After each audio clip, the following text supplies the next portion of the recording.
What if I told you the guy who saved Berk was also the guy who destroyed it? Not Drago, not the Alpha, not some hidden villain lurking in the shadows, but Hiccup Horrendous Haddock III, the chief, the hero, the boy every single fan rooted for. And the scariest part, he never even realized he was doing it, because by the end of the trilogy, Berk is gone, not just damaged, gone twice, burned, rebuilt, abandoned, and a 1,000-year-old Viking identity erased in a single generation. So the question isn't whether Hiccup was a hero. The question is, was he also the beginning of Berk's end? Let's go back to the beginning. Berk wasn't just a village, it was a fortress built on survival. For over 300 years, Vikings lived under constant dragon raids, fire in the night, burned homes, lost families. And because of that, their entire identity became one thing: kill or be killed. Dragon slaying wasn't just survival, it was tradition, it was culture, it was their coming-of-age ritual. A world where strength meant one thing: you kill a dragon, or you don't become a Viking. And at the center of it all was a system, a real military structure. Gobber's Training Academy, a generation of kids trained to fight, survive, and defend Berk. Everything was built for one purpose: keep Berk alive in a world that wanted it gone. And then, Hiccup shot a Night Fury, but didn't kill it. He named it, he bonded with it, and everything changed. But what if that moment wasn't just a miracle? What if it was the first crack in a system that had kept Berk alive for centuries? At first it looked like progress, peace, understanding, harmony, but quietly. Something else was happening. The Dragon Training Academy didn't disappear. It transformed. Warriors became riders, weapons became bonds, strategy became friendship. And that sounds beautiful, until you realize something critical. Berk didn't just stop training warriors, it stopped preparing for war entirely. No dragon attacks meant no combat readiness. No raids meant no battlefield experience. No fear meant no urgency. And that's where the problem begins. Because Berk still had enemies, outcasts, berserkers, dragon hunters, human threats who didn't care about peace. But now, the entire defense system depended on dragons.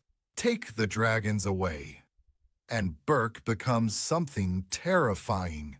A village trained for peace, living in a world that never stopped being violent. And that's exactly what happens later. When the dragons leave, so does their protection, and nothing is left to replace it. Now let's talk about something nobody notices: economy. Before Hiccup's change, Berk was irrelevant to the world. A dangerous island, a violent reputation, a place most outsiders avoided. But after dragons, everything changes. Berk becomes famous, not feared. Famous. And that changes everything, because now Berk has something valuable: dragons. And that attracts attention: hunters, warlords, invaders like Drago Bloodfist. Not random enemies, but people who specifically want what Berk now has. So ironically, the thing that was supposed to make Berk safer turns it into a global target. And the more Hiccup spreads peace, the more visible Berk becomes, the more valuable it becomes, and the more dangerous it becomes. Because peace doesn't remove threats. It just changes what those threats want. But the most dangerous change wasn't military or economic. It was cultural, because for generations, Vikings knew exactly who they were. Dragon slayers, warriors, survivors, people whose entire identity was built on a single, unshakable truth: dragons are the enemy. Their stories, their rituals, their coming-of-age traditions, Even their sense of honor and strength all revolved around that belief. And then Hiccup changed it. Not overnight in a dramatic speech, but quietly, permanently, in a way that rewrote an entire civilization in a single generation. The Book of Dragons, once treated like a sacred survival guide, slowly became irrelevant. Old stories that once warned children about fire and death stopped making sense. Old skills that once decided who lived and who died stopped being necessary. Even fear itself, the one thing that kept Berk sharp, alert, and alive, began to disappear. And here's the hidden cost no one talks about. When you remove a society's core belief, you don't automatically replace it with something equally stable or structured. You don't instantly create a new identity strong enough to hold generations together. You leave a vacuum, a strange empty space where certainty used to be. And Berk never truly fills that space, because it doesn't become fully peaceful, and it doesn't remain fully Viking either.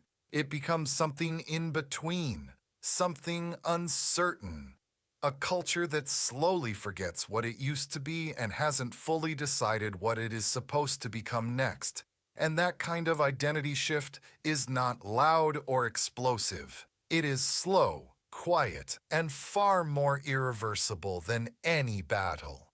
Now let's be fair here, because this is where most theories fall apart. And if you look at it honestly, Hiccup didn't act out of ego.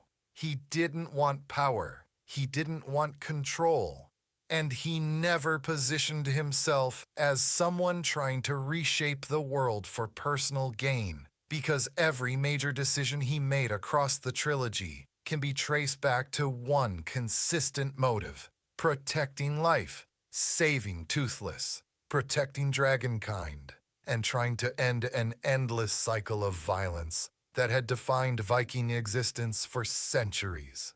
And from that perspective, the hidden world ending wasn't destruction at all. It was liberation.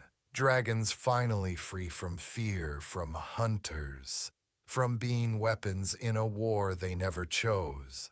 A separation that gave two species the chance to exist without destroying each other. And in that reading, Hiccup didn't destroy Berk. He preserved something larger than Berk itself, something more fragile and more important than a single village. But the uncomfortable truth sitting underneath that noble intention is that saving two worlds at the same time often means neither world remains what it once was, because peace on that scale doesn't just remove enemies. It removes structure, identity, and the systems that were built entirely around conflict. And when those systems disappear, what remains is not always stability. Sometimes it is transformation, sometimes it is confusion, and sometimes it is a civilization trying to understand itself after the thing it was built to fight against is suddenly gone. So what actually happened? Hiccup didn't destroy Berk in one moment. He did it slowly, accidentally, step by step. He removed fear, he removed war, he removed dragons, and each step was the right decision, in isolation. But when you zoom out, a pattern appears. Berk was saved from external threats, but weakened from internal structure. The village survived enemies, but lost its foundation. And the final truth is this: Hiccup didn't destroy Berk out of choice. He destroyed the need for the Berk that existed before him. A world built for war cannot survive a world built for peace, and a world built for peace cannot survive without preparing for war. That contradiction is the real tragedy. Here's the question that changes everything. Was Hiccup the greatest chief Berk ever had? Or was he just a great dragon rider who accidentally became a ruler of a world he was never meant to manage? Because depending on how you answer that, Hiccup is either a savior of two species or the reason an entire Viking civilization quietly disappeared? Drop your answer in the comments. And if you want more dark hidden theories like this, next time we go deeper into Stoic versus Drago. And why that rivalry might not be what you think it was at all.